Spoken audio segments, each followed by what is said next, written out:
The mill stream and ponds here at Marford Mill are normally teeming with mallard, but in these harsh conditions they've all disappeared elsewhere looking for food.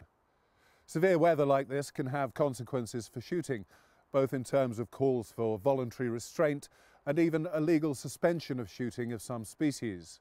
It can be a complicated system, so to find out how it works and why it's needed, I spoke to BASC's Dr. John Harradine. Well, restrictions are needed to give the waterfowl which are most affected by them a chance to recover any lost condition because their feeding habitat has often been frozen or maybe snow covered. They are particularly vulnerable and their feeding made very much more difficult during these conditions. Who decides when restrictions are needed and how does the system work? Basically, it depends on the Met Office with its 22 weather stations around the coast recording each day the degree of, if you like, frozen ground. If 7 days of those are recorded, then that triggers, if you like, the process. We then, BASC, considers perhaps calling for voluntary restraint. If the count continues up to 13 days of these harsh conditions, then the minister is invited to sign a statutory instrument suspending shooting. A statutory suspension lasts for 14 days.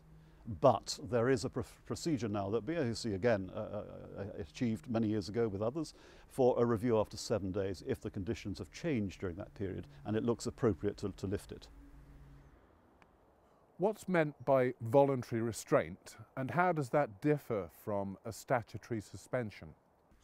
Voluntary restraint is very much a BASC initiative in place for many years, and it does a great deal of good for the shooting community because essentially what it says to people who shoot is, under these conditions of frozen ground or snow, look around you. If the waterfowl in your area are clearly suffering some sort of pressure, well, lay off them in a way that you feel is appropriate. It may be reduce the level of shooting, it may even stop shooting altogether, but it's your call and it's nothing imposed by anybody else.